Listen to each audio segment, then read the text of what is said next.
Halo semuanya, selamat datang di podcast Teknik Komunikasi, tempat kita ngobrol santai tapi tetap kritis soal isu-isu strategis dan deket banget nih sama masa depan kita semua.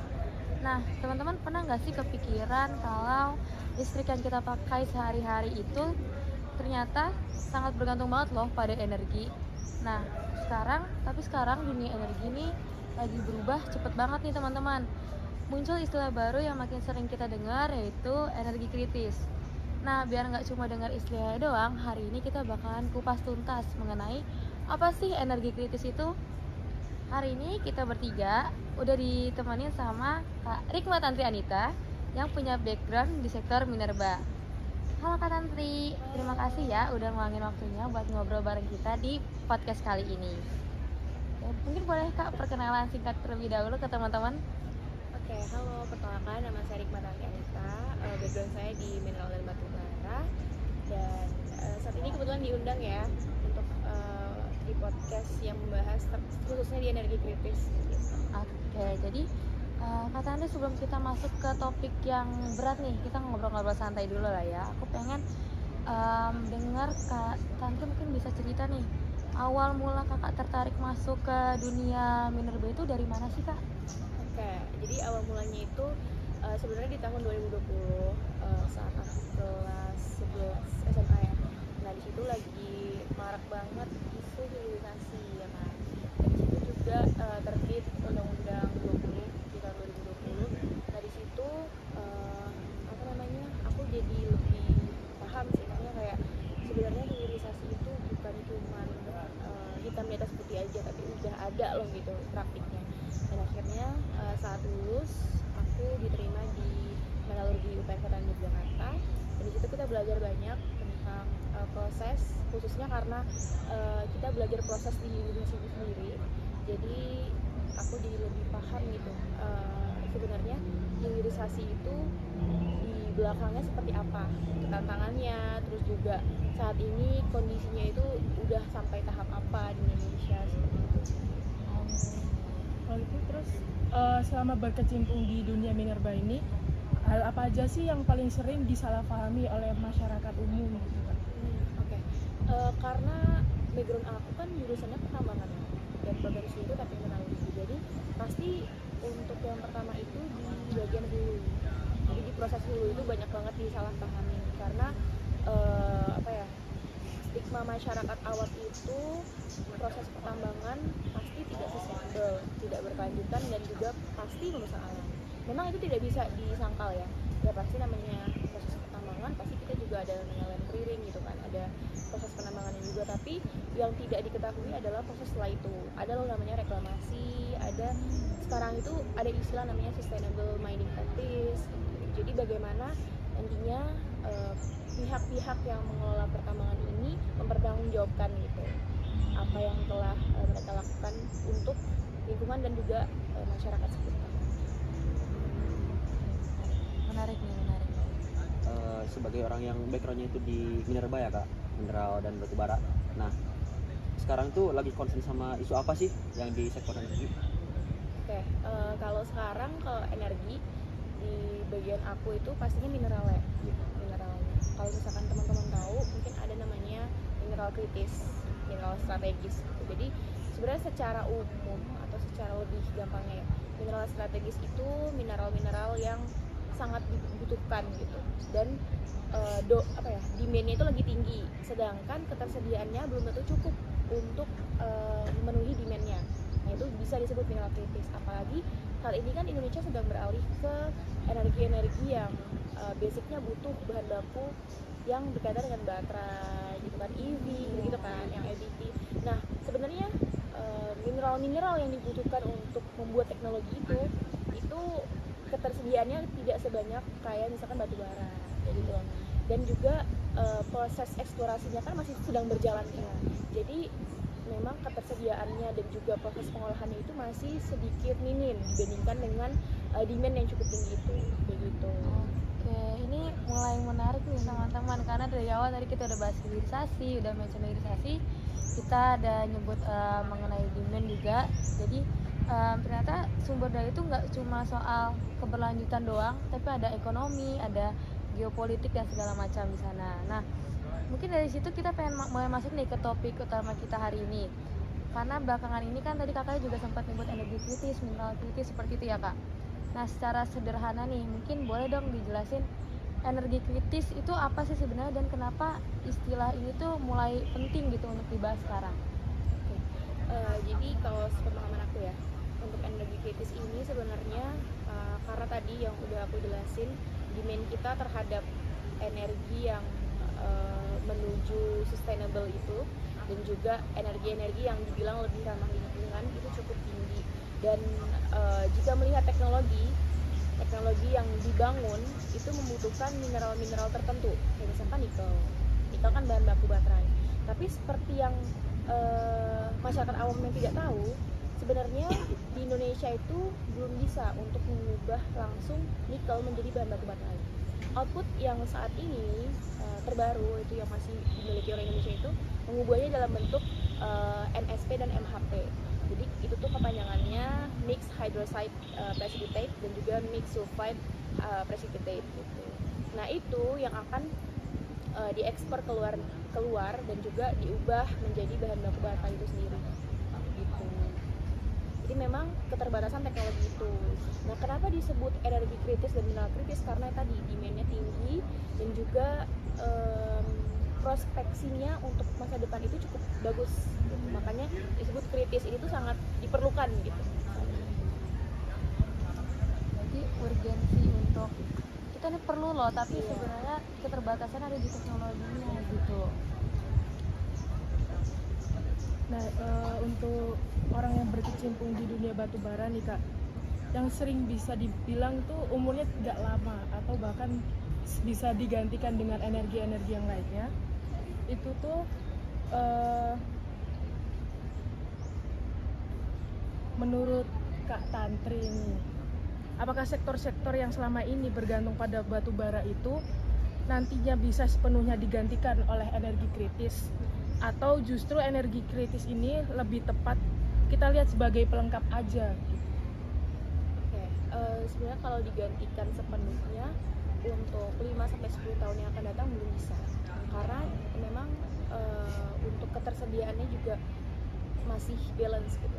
Jadi kalau mau digantikan 100% move dari batu bara ke mineral itu belum bisa. Jadi kalau sekarang mungkin lebih tepatnya mereka berjalan berdampingan sembari kita research lagi teknologi seperti apa yang bisa dikembangkan di Indonesia untuk nantinya mungkin bisa sepenuhnya, tapi mungkin ya 20-30 tahun yang akan datang gitu. Dan juga untuk sumber daya itu kan sebenarnya bergantung dengan kondisi geologis di masing-masing daerah, dan juga belum tentu di setiap daerah tuh ada batu baranya, belum tentu di setiap daerah ada mineral kritis, dan itu juga dapat mempengaruhi harga itu sendiri. Karena kan kayak kalau misalkan nih sampai saat ini kan ada namanya logam tanah jarang. Nah kebanyakan logam tanah jarang ini adanya di daerah Sumatera atau di daerah Sulawesi gitu ya. Nah kalau misalkan kita membicarakan harga transportasi, tentunya beda nih di antara yang ada di Sumatera, di Sulawesi, apalagi di Kalimantan yang biasanya pasti batu bara, dan juga di Jawa. Nah kalau semua pabrik pengolahan itu adanya di Jawa, terpusat di Jawa, otomatis harganya akan sama. Tapi bagaimana kalau pabriknya terpusat di daerah Sulawesi? Otomatis logam tanah jarang yang dari Sumatera akan lebih mahal. Begitu juga batu bara. Jadi makanya demand itu juga tergantung dengan ketersediaannya dan juga di mana tempat si sumber daya itu ada. Keren ya, berarti emang kita ngelihat juga nih di setiap daerah itu harga jual si energi ini, harga jual si batu bara ini pun berbeda-beda gitu kan, kita nggak bisa menyamaratakan. Nah nih kak, Indonesia ini kan dikenal sebagai negara yang kaya akan sumber daya alam nih, dari Sabang sampai Merauke, mulai dari batu bara sama mineral-mineral lain. Nah menurut Kak Tantri nih, posisi Indonesia ini sebenarnya ada di titik yang menguntungkan atau justru menantang? Kalau bicara tentang sumber daya, sebenarnya kita di posisi yang seharusnya menguntungkan, tapi dikarenakan tadi terdapat banyak sekali keterbatasan mulai dari sumber daya manusia, terus juga teknologi, jadi kita cukup ditantang nih. Jadi bagaimana kita mengolah resource yang begitu banyaknya dengan teknologi yang masih terbatas, dan itu kita juga memiliki target yang cukup besar gitu kan untuk beralih sepenuhnya mulai dari energi fosil ke energi baru terbarukan kan, itu kan target sekarang.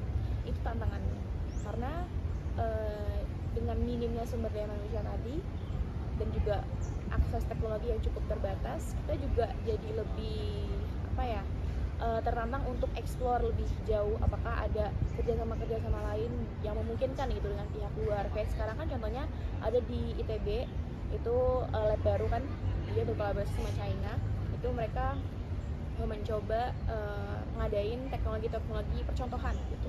Nantinya mungkin bisa jadi pusat perkembangan untuk di daerah-daerah lain gitu. Jadi sekecil hal tersebut itu sedang coba untuk kita olah gitu, kita kerjakan lah di proses gitu, karena memang teknologi itu tuh tidak bisa dibuat 1-2 tahun, pasti harus ada perencanaan yang matang. Apalagi sebesar kayak misalkan teman-teman tahu smelter kan, yang mengubah dari bahan baku mentah menjadi bahan baku setengah jadi, itu aja pembangunannya bisa 5-7 tahun gitu, hanya pembangunan, belum perencanaan, belum realisasi dengan sumber daya manusia yang cukup minim kan. Jadi kebanyakan memang pekerja-pekerjanya pun dari luar gitu kan, karena masih belum banyak yang tahu ada potensi untuk mengolah di sana. Berarti kalau misalkan kita tarik lagi nih, kita bicara tentang energi kritis ini sendiri, kira-kira menurut Kak Tantri energi kritis ini bisa ngasih dampak sebesar apa sih buat sektor industri di Indonesia? Kalau ngasih dampak pasti sangat besar ya, karena kalau dibandingkan dengan industri yang ada di luar Indonesia, energi kritis ini sudah menjadi salah satu penggerak industrinya. Jadi bukan lagi salah satu penyokong industri, tapi sudah jadi penggerak. Bahkan beberapa itu udah ada yang menyediakan fasilitas untuk mendukung keberadaan si energi kritis ini gitu. Kayak misalkan kita bilang EV gitu ya, EV bahan bakunya pasti mentahnya dari nikel gitu kan. Nah, mereka itu udah menyediakan fasilitas yang tersebar di negaranya. Kayak misal sekecil ada gerakan kayak mobil itu harus pakai energi listrik gitu kan. Dan mereka nggak cuma membuat gerakan itu, tapi juga menyediakan fasilitas kayak fasilitas pengisian, charging, dan juga fasilitas pengolahan gitu. Jadi industrinya itu saling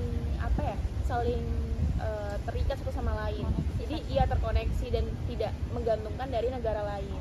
Nah, itu yang coba dibangunkan. Kalau di Indonesia kan saat ini kita hanya baru fokus di eksplorasi dan juga pengolahan sampai setengah jadi kan. Nah, barang dari setengah jadi sampai manufaktur hingga industri-industri tersier lain itu masih belum sebanyak itu. Jadi dibilang menguntungkan, pasti sangat menguntungkan kalau sistemnya sudah berjalan gitu. Nah, jadi sebenarnya di negara lain itu udah jadi penggeraknya langsung Iya. ya, bukan penyokong.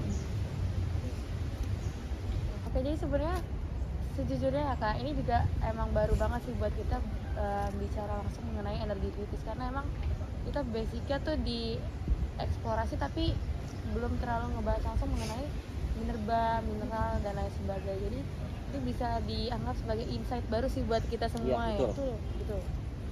Oke.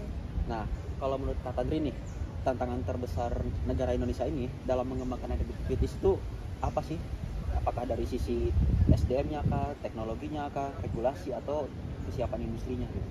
Ya, yang pasti yang paling utama itu dari regulasi ya. Karena regulasi yang saat ini kan baru banget diupdate kan di UU Minerba 2025 ini gitu kan. Nah, dan juga yang kedua terkait dengan kesiapan masyarakat Indonesia sendiri dalam menerima industri itu. Karena seperti yang kita tahu masih banyak penolakan pembangunan smelter baru di Indonesia gitu, dengan anggapan bahwa pembangunan industri itu dapat merusak dalam tanda kutip Indonesia lebih jauh lagi gitu. Padahal banyak sebenarnya praktik-praktik mulai dari pertambangan hingga hilirisasi yang mereka mematuhi regulasi yang ada gitu. Dan itu yang masih banyak yang masih belum lah belum masyarakat Indonesia ketahui. Dan juga yang ketiga terkait dengan bagaimana kita mengolah teknologinya itu sendiri, mengolah sumber daya dengan teknologi yang masih dibilang tadi ya, aku masih bilang cukup menantang ya, masih cukup berkembang gitu. Jadi belum selengkap itu untuk mengubah seluruh sumber daya menjadi produk yang siap jadi. Karena kalau kita bicara produk, Indonesia sudah menghasilkan beberapa produk, tapi setengah jadi. Kayak tadi kan produk-produk nikel turunannya itu masih setengah jadi, masih dalam bentuk presipitat. Nah, presipitat itu kan tidak bisa langsung dijual ke industri manufaktur, harus diolah lagi hingga menjadi bahan baku baterai dan baru bisa dirakit menjadi mobil-mobil EV. Nah, hal-hal itu yang justru menjadi tantangan, karena kita kita ditempatkan di antara dilema apakah harus invest yang cukup besar dalam pembangunan smelter dan juga pembangunan industri manufaktur yang di bagian hilir tadi dengan biaya yang sangat besar dan waktu yang sangat lama dan membutuhkan sumber daya manusia yang cukup besar kan, yang sangat-sangat ahli, dan itu kan pasti tidak cukup untuk mempersiapkannya dalam 1-2 tahun. Pasti perlu banyak yang dipersiapkan dari berbagai aspek kan. Nah itu, atau kita tetap menjalankan hal-hal yang seperti sekarang, kita memproduksi bahan-bahan setengah jadi dan nanti kita ekspor, dan in the end kita bakal beli lagi bahan yang sudah jadi itu untuk dirakit menjadi mobil-mobil EV. Seperti itu yang ada sekarang. Dan memang saat ini dari yang aku tahu, Indonesia sedang bergerak ke arah sana, sedang mempersiapkan mulai dari sumber daya manusianya. Sekarang kan sudah banyak perguruan tinggi yang buka jurusan teknik metalurgi juga gitu kan. Udah banyak juga daerah-daerah yang dan berkolaborasi dengan perusahaan gitu kan, membuat banyak smelter baru, dan juga banyak industri manufaktur yang sedang berkembang juga di Indonesia. Jadi memang sedang dalam tahap proses, dan itu tidak bisa dilihat 5-10 tahun lagi, pasti kayak 20-30 tahun lagi saat industrinya sudah berkembang dan sudah bersinergi, baru bisa terlihat. Nah, berarti sesuai sama penjelasan Kak tadi, kalau pengelolaan energi ini emang butuh jangka waktu yang sangat panjang ya. Dan mungkin ini muncul pertanyaan baru nih teman-teman, kalau misalkan ternyata energi yang dikelola ini dengan waktu yang sangat panjang itu ternyata salah kelola, apakah itu dapat menimbulkan masalah baru atau bagaimana nih Kak? Oke, salah kelola dalam artian di prosesnya ya. Iya. Itu sangat terpengaruh sih, karena dalam mengelola komoditas minerba itu banyak regulasi dan juga aspek-aspek lain yang diperhatikan, mulai dari lingkungan, mulai dari masyarakat, regulasi terhadap pemerintahan itu sendiri, dan juga ke perusahaan, ke company-nya, dan juga terkait dengan keekonomisan. Jadi memang untuk mengolah itu kita perlu melihat banyak aspek dulu. Kita melihat aspeknya, kita hitung dulu keekonomisannya, kita perhatikan dulu aspek kelingkungannya. Dan saat sudah memenuhi standar baku mutu tertentu, baru industri itu baru bisa berjalan, baru dikatakan layak untuk beroperasi 20-30 tahun yang akan datang. Makanya ada regulasi yang mengatur tentang IUP gitu kan, izin usaha pengembangan, izin usaha apa gitu kan. Nah itu berkaitan dengan itu. Jadi memang untuk scope dari metalurgi sendiri, kita tidak hanya mengolah, tapi kita juga memperhatikan aspek-aspek lain gitu, kayak aspek-aspek tadi. Terus juga kalau berkaitan dengan lingkungan ya, misalkan salah olah dikit gitu kan, dia tercemar di lingkungan, itu bisa bahaya banget, karena masyarakat sekitar pasti juga akan protes, pasti juga ada timbul ketidakpercayaan terhadap industri itu, dan rasa ketidakpercayaan itu pasti akan menurun, tidak hanya 1-2 tahun, pasti akan terus berlanjut, jadi terjadi penolakan. Dan saat sudah terjadi penolakan, sebagus apapun kita sosialisasikan tentang industri ini, tidak akan pernah diterima gitu. Mungkin ini muncul pertanyaan baru lagi teman-teman sebenarnya. Jadi sebenarnya apakah sosialisasi secara langsung ke masyarakat luas ini sudah dijalankan, sudah pernah dijalankan ke dari pemerintah langsung menjalankan ini ke masyarakat dan ditolak mentah-mentah, atau masih dalam progres untuk melakukan sosialisasi itu tersendiri Kak? Karena seperti yang kita tahu ya teman-teman semua, melakukan pencerdasan ke masyarakat terkait energi-energi ini, karena yang masyarakat tahu kan pasti kita ngerusak lingkungan doang, kita ngehilangin lingkungan mereka, dia nggak bisa ngembaliin, padahal nyatanya setelah proses tersebut ada lagi proses yang namanya reklamasi seperti itu ya Kak. Jadi mungkin boleh dijelasin lebih lanjut ya Kak. Jadi dalam perusahaan itu ya, khususnya perusahaan tambang dan mineral, itu ada namanya PPM, program pemberdayaan masyarakat. Itu beda dengan CSR. Gitu. Jadi PPM ini wajib dilakukan dan itu harus ada kegiatannya tiap tahun. Dan itu harus berkala. Dan tujuan dari PPM ini untuk mengembangkan dari potensi masyarakat di sekitar area tersebut. Jadi area 1 ya, di sekitar area itu, untuk nantinya bisa terlepas dari ketergantungan sektor yang ada di situ. Jadi misalkan aku kasih contoh, kemarin aku sempat ke Valena. Dari sana itu di area 1 itu masyarakat dulunya ketergantungan dengan sumber daya yang ada, yaitu nikel. Tapi kan seperti yang kita tahu, umur cadangan itu tidak bisa 100 tahun, pasti ada batasnya. Nah, jadi di sana mulai dikembangkan program-program masyarakat yang di situ berkaitan juga dengan reklamasi tadi. Jadi lahan-lahan bekas tambang setelah direklamasi itu kan kalau di sana diolah menjadi hutan lindung, dikembalikan lagi ke fungsi awalnya sebagai hutan lindung, dan saat ini dijadikan tempat wisata. Tapi bagaimana dengan area-area lain yang masuk kawasan hutan lindung? Itu setelah direklamasi tanahnya itu kan dikondisikan lagi dan itu bisa menjadi area perkebunan. Nah, saat ini sedang dikembangkan untuk area wisata. Jadi mereka mengembangkan wisata nanas di sana karena itu merupakan potensi daerah kan. Nah, jadi masyarakat itu mulai dialihkan fokusnya daripada bertolak belakang gitu ya. Lebih baik kita berjalan beriringan. Jadi gimana caranya perusahaan tidak hanya memberikan sosialisasi tapi memberikan contoh. Oh, ternyata dengan mengelola ini masyarakatnya diberikan pengetahuan lebih tentang cara pengelolaannya, diberikan fasilitas untuk mengelolanya, masyarakat tuh bisa jadi lebih mandiri dari yang sebelumnya. Jadi secara ekonomi bahkan sekarang lebih meningkat daripada sebelum kemarin ada tambang nikel gitu kan. Jadi memang hal-hal tersebut tuh harus dicontohkan secara konkret, secara nyata. Tidak bisa hanya melalui sosialisasi, karena kalau hanya sosialisasi itu pasti sudah dilakukan. Jadi sosialisasi itu dilakukan di awal, bahkan sebelum proses pertambangan itu terjadi perlu ada sosialisasi. Dan di situ baru jika ada persetujuan masyarakat baru bisa terbit namanya IUP kan, IUPK. Tapi kalau tidak ada persetujuan ya tidak bisa terbit. Itu pasti di awal. Tapi bagaimana kita menjaga rasa kepercayaan dari masyarakat itu sendiri dengan cara mencontohkan gitu bentuk nyatanya. Oh, di bawah ini bekas pertambangan loh, tapi sekarang udah jadi kebun nanas yang begitu subur, dan itu pun masyarakat sendiri yang mengelola. Jadi bagaimana kita memanfaatkan dari masyarakat, dan kita juga mengembalikan kebermanfaatan itu buat masyarakat juga.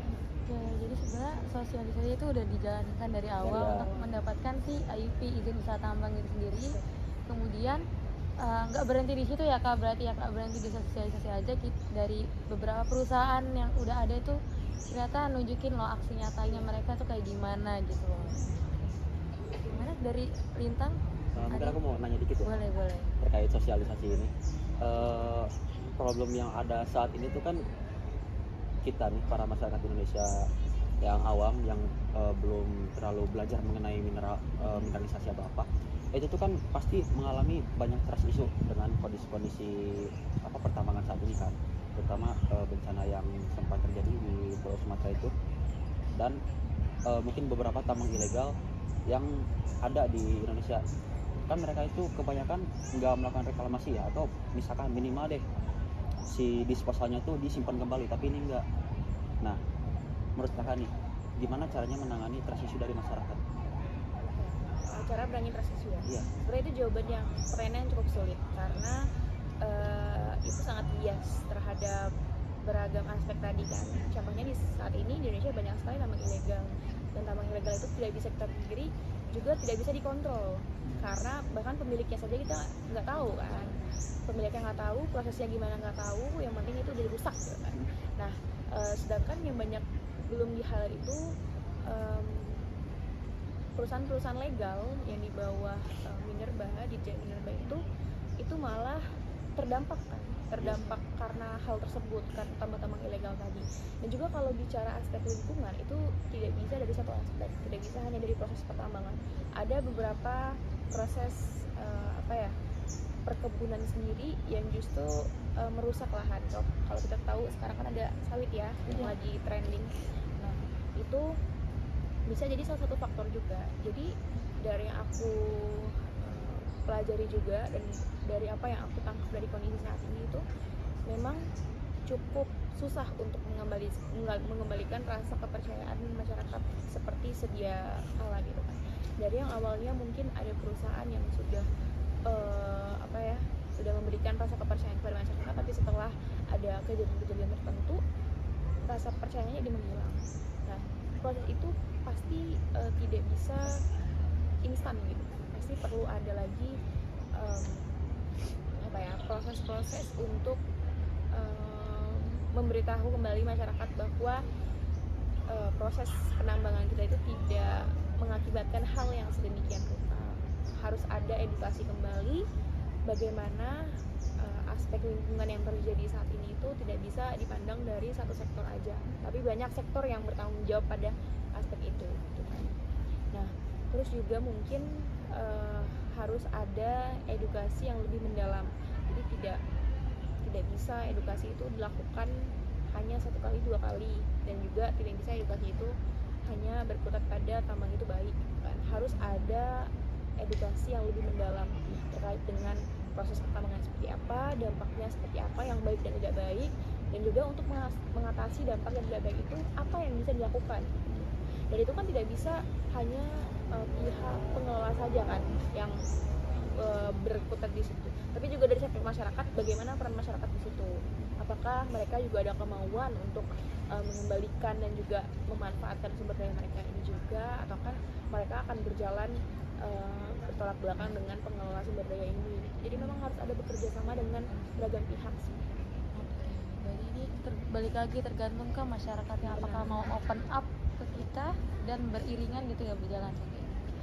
Jujur sulit sih ya kalau udah kayak gitu. Jujur sulit sih. Mengingat sempat ada kasus juga tuh kemarin di gunung mana ya, dia tuh mau melakukan eksplorasi geotermal masalah. Padahal geotermal ini ya menurut kita adalah energi yang paling sehat gitu loh istilahnya. Namun masyarakat di situ tetap menolak gitu. Kalau mau udah tersisi itu udah sulit.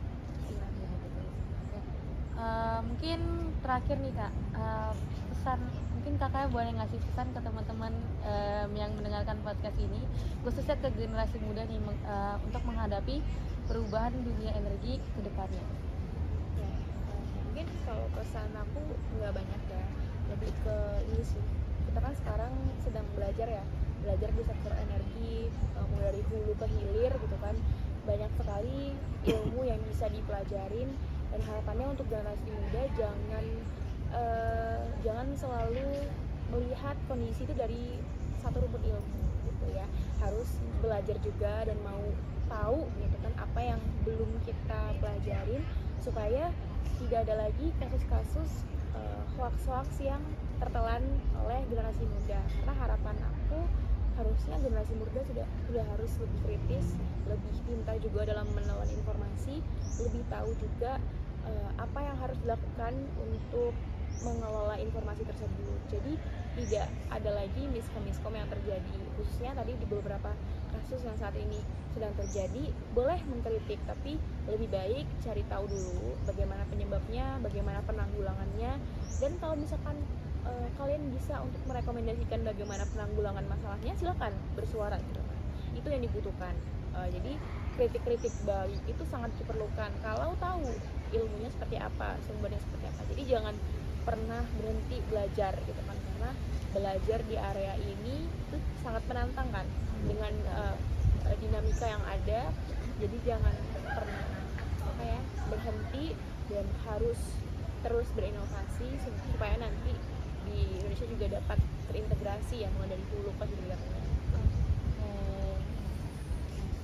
Nah, sobat podcast, jadi obrolan hari ini tuh ngingetin kita semua kalau misalkan ternyata urusan mengenai energi ini bukan cuma urusan pemerintah, bukan cuma urusan industri, tapi ini urusan kita semua seperti itu, karena ini masa depan yang akan kita jalani nantinya.